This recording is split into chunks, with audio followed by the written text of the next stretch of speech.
আজকে আমরা দেখব জনপ্রিয় TV series game of Thrones এর সিজন 1 এপিসোড 1। এপিসোড শুরু হয় উত্তরের জমাট বরফে ঢাকা রহস্যময় অঞ্চল হান্টেড ফরেস্ট দ্য ওয়ালের উত্তর দিক। তিনজন নাইটস ওয়াচ রেঞ্জার টহল দিচ্ছে। তারা হচ্ছে স্যার ওয়েমার ভয়েস, ওয়েল,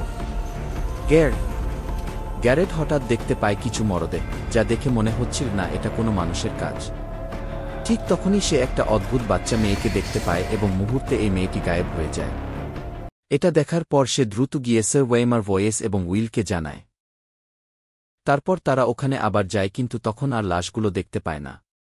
এরপর তারা আশেপাশে খোঁজাখুঁজি শুরু করে। ঠিক তখনই স্যার ওয়েমার ভয়েসের পেছনে হোয়াইট ওয়ার্কারের আবির্ভাব ঘটে। কিছু বুঝে ওঠার আগেই হোয়াইট ওয়ার্কার স্যার ওয়েমার ভয়েসের শরীর থেকে মাথা আলাদা করে ফেলে। এটা দেখে উইল দৌড়ে ওখান থেকে পালাতে থাকে। দৌড়াতে দৌড়াতে গ্যারেডের সামনে গিয়ে পৌঁছায়। তখনই পিছন থেকে গ্যারেডের সামনে উইলের শরীর থেকে মাথা আলাদা করে ফেলে হোয়াইট ওয়ার্কার। আর এটা দেখে গ্যারেড হতভম্ব হয়ে যায়। আগে কি হয় এটা জানতে চাইলে চ্যানেলটি সাবস্ক্রাইব করে ভিডিওটি শেয়ার করে দেন এবং কমেন্টে জানান ভিডিওটি কেমন লাগলো। যদি ভালো লাগে তাহলে একটা লাইক করে